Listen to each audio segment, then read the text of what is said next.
वो 26 लाख 28 लाख 30 लाख 60 लाख रुपए एक रील का लेता है। 5 जो कि फॉलोइंग नादिर अली से तो कम होगी, लेकिन उसकी जो ऑडियंस है ना, उसकी बाइंग पावर ज्यादा है। वो एक रील के 10 लाख ले रहा है, लेकिन फवाद खान है वो सिर्फ एक बिलबोर्ड में आने के लिए वो 80 से 90 लाख ले रहा है। शुरू में एक चीज कोट की थी कि जिसका दिल करता है वो उतने पैसे मांगता है। अब आप इसके प्लान कहें कि अनप्लान कहें, मैंने तो प्लानिंग की थी, लेकिन एक प्लानिंग ऊपर वाला करता है। उन मार्केटर्स को भी टारगेट करता रहा कि देखिए मैं अपनी जर्नी सुनाकर ऑडियंस को किस तरह एंगेज करता हूँ। तो मैं जिस तरह के फॉन्ट को इस्तेमाल करना चाहूँ, जो कलर इस्तेमाल करना चाहूँ, वो मेरी अपनी मर्जी थी। जो इन्फ्लुएंसर फूड से शुरू करता है वो आगे जाके डॉक्यूमेंट्रीज में भी आ रहा है, वो आगे जाके ट्रैवल में भी चला जा रहा है। कंटेंट क्रिएशन करके ना भाई मैं वो काम करता हूँ जो मैं खुद करना चाहता हूँ। पाकिस्तान में बहुत ही मशहूर एक कंटेंट क्रिएटर है जिनके साथ मैंने अभी रिसेंट कोलैब भी किया। उसने बोला 10,000, उसने क्लाइंट को मैसेज कर दिया, उसने मुझे बोला फिर मैंने 10,000 बोल दिया। अब पागल है क्या, मैसेज डिलीट कर। कुछ इन्फ्लुएंसर्स बहुत ज्यादा पैसे डिमांड कर रहे हैं, किस बेस पे? 100 200 250 500 बचना भी खरीदा तो उनको कितने इनकम जनरेट हो रही है और ब्रांड हमें कितना देता है। बहुत सारे लोगों ने ज्वाइन किया। ज़ुहैब भाई अस्सलाम वालेकुम sir, thank you very much for part of the show. वालेकुम सलाम, थैंक यू सो मच भाई मुझे बुलाने के लिए। कैसे आप, खैरियत से? मैं बिल्कुल ठीक, आप कैसे हैं? ठीक है अल्हम्दुलिल्लाह सब ठीक ठाक। सर आपकी एक रीसेंट रील देखी थी, उसके बाद माय टीम गॉट आइडेंटिफाइड कि हम इन कंटेंट क्रिएटर को जो है वो अपने पॉडकास्ट के अंदर लेते हैं और थोड़ी सी इनसे डिस्कशन करते हैं। जो आजकल एक इशू भी फेस हो रहा है वो इशू भी मैं आपको डेफिनेटली बताऊंगा। उससे पहले I really need to know, obviously मेरी छोटी सी ऑडियंस और आपकी भी audience, who you are actually, आपकी जर्नी कहाँ से स्टार्ट हुई, कैसे आपने कंटेंट क्रिएशन को चूज किया? यार जर्नी तो मैं अगर कहूँ तो बहुत पुरानी है। कंटेंट क्रिएशन अगर आप मुझसे स्पेसिफिक पूछेंगे ना, तो कंटेंट क्रिएशन की जर्नी तब से स्टार्ट हुई जब से मैंने जब मैं 8-9 क्लास में था और मैंने किताबें पढ़ना शुरू की। मैंने सबसे पहली किताब एक पढ़ी थी दास्तान ईमान फरोशों की, जो इतनी मोटी बुक है। वॉल्यूम 1 उसका इतना मोटा है, ऐसे 5 वॉल्यूम्स है उसके। मेरे दोस्त ने पहली बार वो किताब दी ना, तो मैंने बोला यार इस मतलब सिर्फ अब उस इतनी मोटी बुक, उसके एक पेज में ना तकरीबन 20-25 लाइन दूंगी। मैंने कहा इतनी सादी बुक कौन पढ़ेगा, लेकिन वो उसकी कहानी इतनी एडिक्टिव थी कि जब मैंने पढ़ना शुरू की तो बस मैंने 5 जिल्द खत्म कर दी। फिर उसके बाद मैंने किताब का शौक काफी हुआ, तो वहां से ना वो स्टोरी टेलिंग का एक कीड़ा आया कि यार कहानियों को ना इस तरह घुमा फिरा कर एक सिंपल सी बात भी इंटरेस्टिंग वे में सुनाई जा सकती है।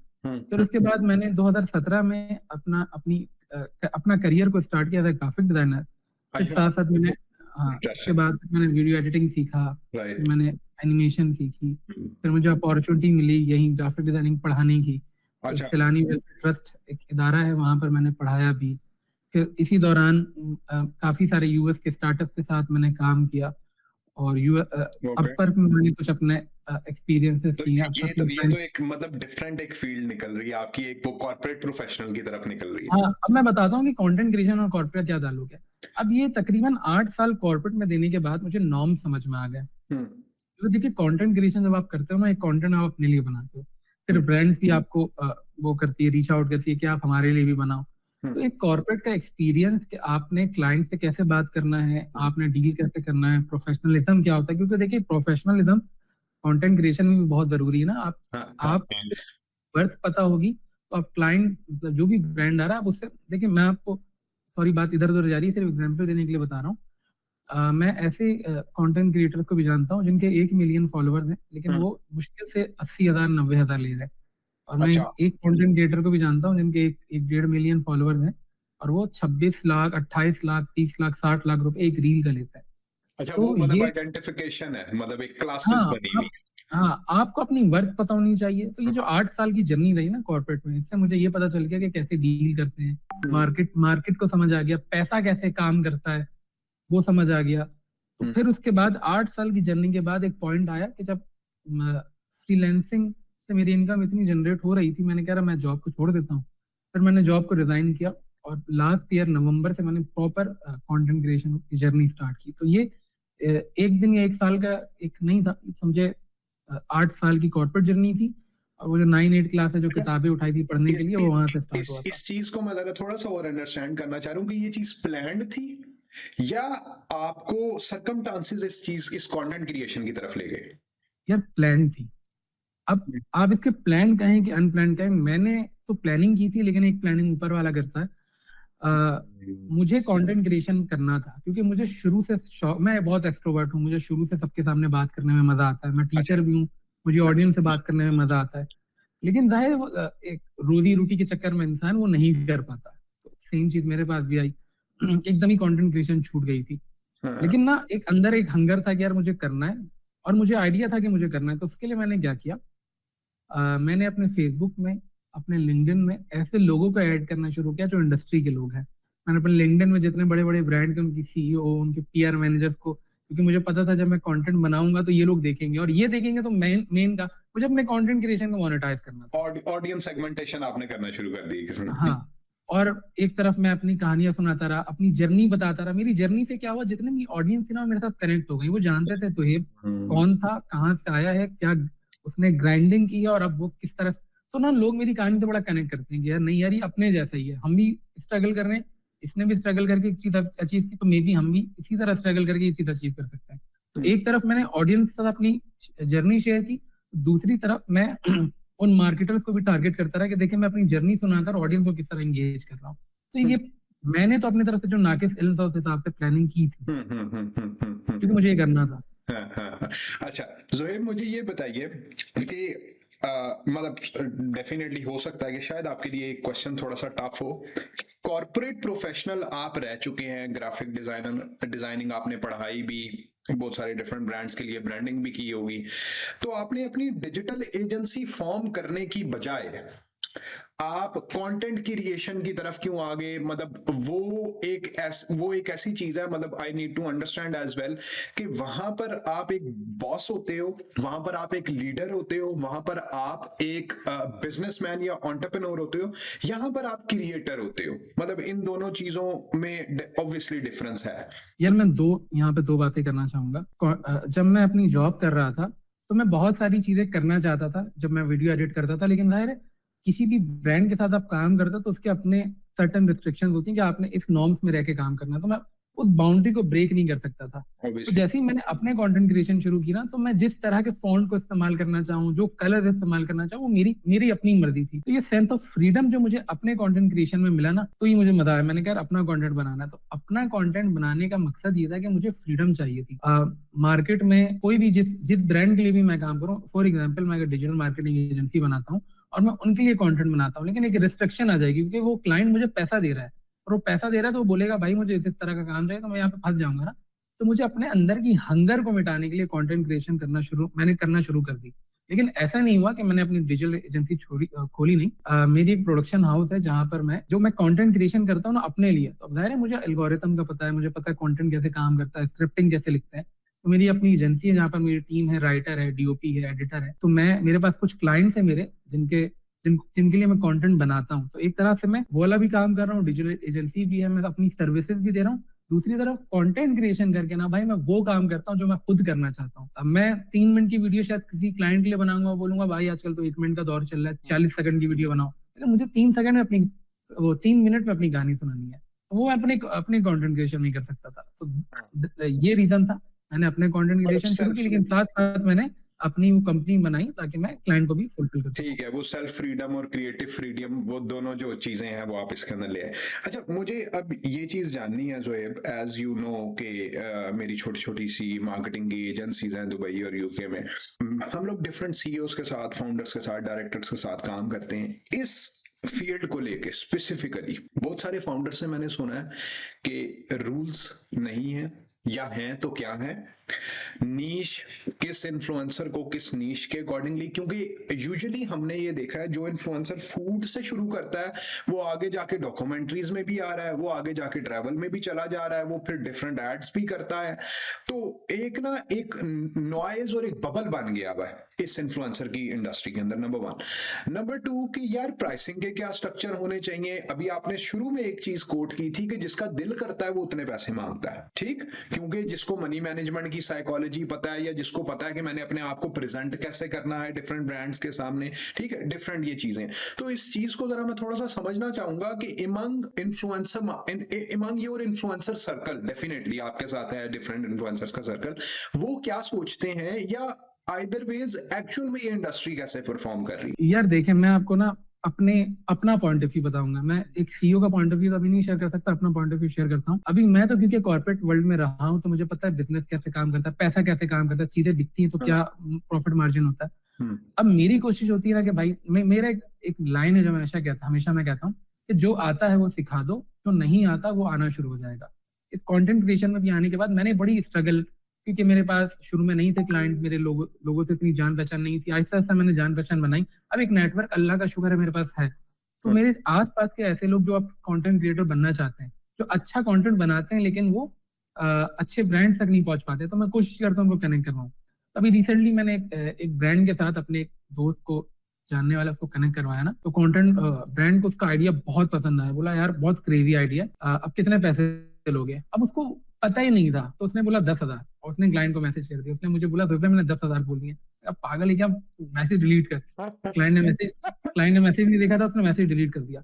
मैंने उसको समझाया। अच्छा, ये मुझे हमारे एक फेलो क्रिएटर है वकार सिद्दीकी, उन्होंने मुझे एक कॉन्सेप्ट मुझे समझाया था। मैं एक क्लाइंट के लिए प्रोडक्ट फोटोग्राफी कर रहा था, तो मैंने बोला यार वकार में उनसे कितने पैसे लूं। उन्होंने बोला एक कपड़ा वो कितने का बेचते हैं। मैंने कहा मैं 2500 का बेचते हैं वो। हाँ, तो वकार मैंने पूछा कि यार वो जो एक कपड़ा है वो कितने का बेच रहे हैं। मैंने कहा 2500 रुपए में। तो कह रहे तुम क्या सोच रहे हो कितने पैसे लोगे। मैंने कहा मैं 300-400 रुपए पर प्रोडक्ट लूंगा। कह रहे हैं यार तुम 2500 उनको बोलो। मैंने कहा भाई क्लाइंट तो नहीं मानेगा, भाग जाएगा। तो कहो क्लाइंट उन्होंने मुझे कहा कि क्लाइंट को एजुकेट तुम करो। अब तुम समझाओ क्लाइंट को कि भाई आप अगर कराची में तारिक रोड में एक दुकान लेते हैं, आपको दुकान का रेंट देना पड़ेगा, रेनोवेट करते हैं, रेनोवेशन का पैसा देना पड़ेगा, फिर बिजली, जो भी आप मुलाजिम रखते हैं उसके पैसे, और सब इतना खर्चा करने के बाद आप ये जाकर प्लेस करेंगे। मैं आपको सिर्फ 2500 रुपए में इतनी अच्छी पिक्चर दे रहा हूँ कि आप अपनी वेबसाइट पर उसको जाकर प्लेस कर सकते हैं। ठीक है, तो मैं आपको इतना खर्चा बचा रहा हूँ। तो हम ना ये नहीं समझते हैं कि हमारे एक कंटेंट क्रिएटर जो भी वीडियो बना के दे रहे हैं उससे बिजनेसमैन को फायदा कितना हो रहा है। अब जैसे एक पाकिस्तान का बहुत ही मशहूर एक कंटेंट क्रिएटर है जिनके साथ मैंने अभी रिसेंट कोलैब भी किया। तो अभी जब मेरी उनके साथ वीडियो शूट थी, मुझे बता रहे थे कि यार जोएब देखो पैसा काम कैसे करता है इस कंटेंट क्रिएशन में। एक कंपनी थी, वो मेरे पास आई थी कि यार हम बड़े स्टार्टअप हैं, हम एक ग्लू बनाते हैं, और वो ग्लू 1500 रुपए का है। हाँ, 1500 का ग्लू था। तो आप हम ज्यादा पैसे नहीं दे सकते, प्रोडक्ट ही सिर्फ 1500 का, तो हमारे लिए कम पैसों में काम कर लें। तो उन्होंने बोला कि मैंने ना उनके लिए वीडियो नहीं बनाई, मैंने उनके लिए मतलब एक क्रॉप वीडियो बनाकर स्टोरी पे लगा दी इंस्टा पे। उन्होंने क्या किया, वो स्टोरी डाउनलोड की, क्योंकि वो फेस तो नोन था, और उस पर चलाएं ऐड। तो उन्होंने मुझे बताया कि उस ब्रांड ने उस मेरी वीडियो से 2 करोड़ रुपए का प्रॉफिट जनरेट किया। मतलब 2 करोड़ का प्रॉफिट नहीं, ओवरऑल जो पैसे थे। मैं आपकी बिल्कुल बात गेट कर रहा हूँ। हाँ, तो मैं बस कंप्लीट करता हूँ। तो भाई जब हम एक बिजनेस को इतना वो करते हैं, सपोर्ट करते हैं कि इनकम जनरेट करने में, तो थोड़ा सा चंक हमारा बनता है। लेकिन बहुत सारे कंटेंट क्रिएटर्स को ना अवेयर नहीं होते हैं कि हमारी वीडियो से कितना फायदा होने वाला है उनको। अगर एक 2500 रुपए का उनका प्रोडक्ट है और हमारी वीडियो से 100, 200, 250, 500 बंदा भी खरीदा, तो उनको कितने इनकम जनरेट हो रही है और ब्रांड हमें कितना देता है। और जो कंपनी ओनर ये समझते हैं ना, तो वो पैसे देने में बिल्कुल नहीं झिझकते। हाँ, अब यहाँ मसला क्या आता है, एक आखिरी बात कह के मैं खत्म कर रहा हूँ। अब मसला ये आता है, अब जैसे फॉर एग्जांपल 2 क्रिएटर्स हमारे पास, एक है नादिर अली पाकिस्तान का, और एक है इरफान जुनेजो। अब नादिर अली की जो ऑडियंस है ना, वो मासेज में, ना गांव में भी उसको कोई देख रहा है, शहर में भी उसको कोई देख रहा है। तो जो मासेज में होते हैं ना, उनके पास बाइंग पावर इतनी नहीं होती। अब एक तरफ है इरफान जुनेजो की फॉलोइंग नादिर अली से तो कम होगी, लेकिन उसकी जो ऑडियंस है ना, उसकी बाइंग पावर ज्यादा है। तो फिर जब कोई भी जो ब्रांड है उसको जब डिसाइड करना, मतलब जब वो अपने आप को किसी कंटेंट क्रिएटर के पास जा रही है ना मार्केट करने, तो उसको ये देखना पड़ेगा कि आपको करना क्या है। क्या आपको मासेस की तरफ जाना है, क्योंकि मासेस की तरफ जाने से ना क्या होगा, बहुत सारे लोगों को ब्रांड के बारे में पता चल जाएगा कि अच्छा ये भी एग्जिस्ट करते हैं। वो लोग खरीदेंगे नहीं, लेकिन ये लॉन्ग टर्म चीज है, उनको पता चल जाएगा कि अच्छा ये समथिंग, समझ लें ये फला मोबाइल भी मार्केट में आ गया।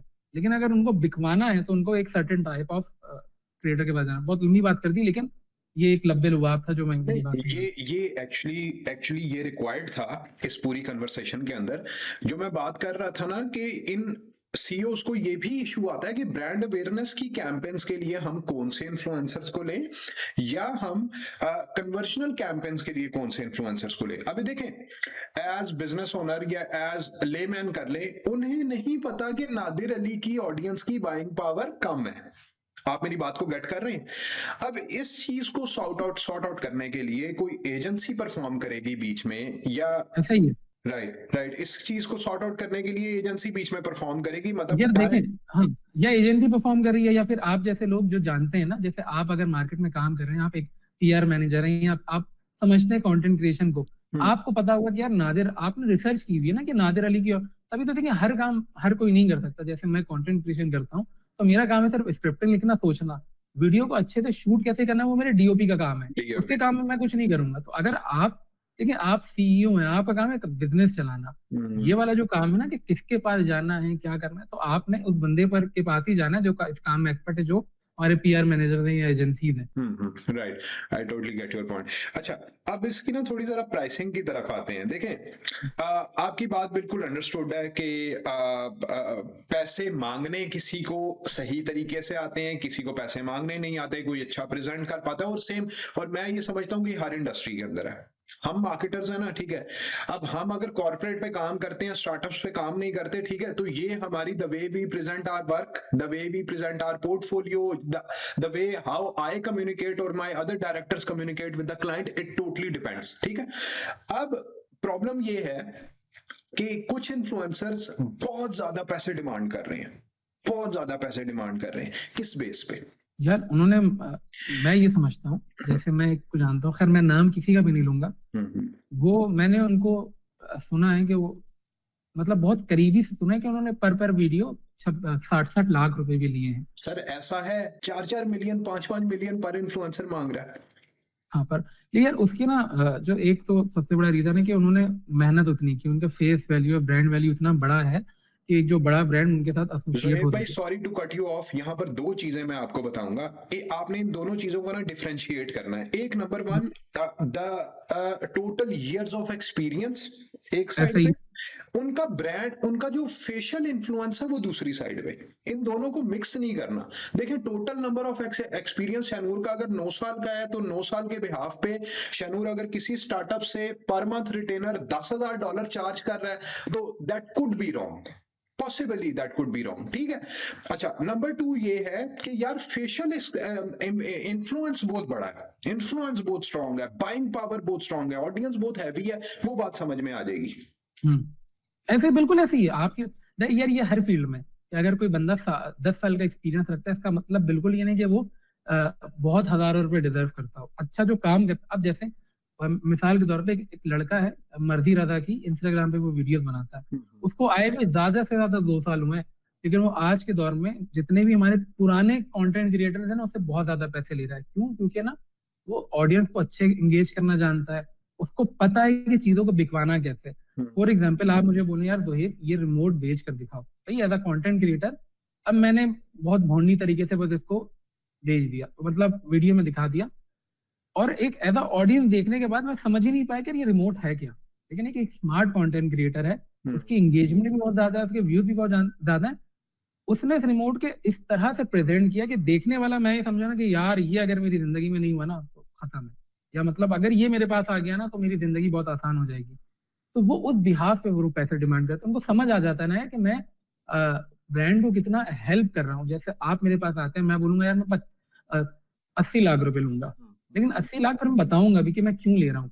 तो मैं ये समझता हूँ जितने भी बड़े क्रिएटर्स हैं जो बहुत ज्यादा पैसे डिमांड करते हैं, वो उसमें से तकरीबन 90% तो जस्टिफाइड है, और वो बताते भी हैं कि भाई देखो हमने इन कैंपेन्स में इन ब्रांड के साथ काम किया है और हमने ये रिजल्ट उनको दिया है, हमारी ऑडियंस की बाइंग पावर इतनी है। तो एक मेहनत होती है उनकी, वो और वो इतने स्मार्ट होते हैं, वो डिजर्व करते हैं, और तभी तो ब्रांड उनको दे रहे हैं। आपका इसमें क्या पॉइंट ऑफ व्यू है? देखिए जोहेब भाई, यहाँ पर दो चीजें हैं।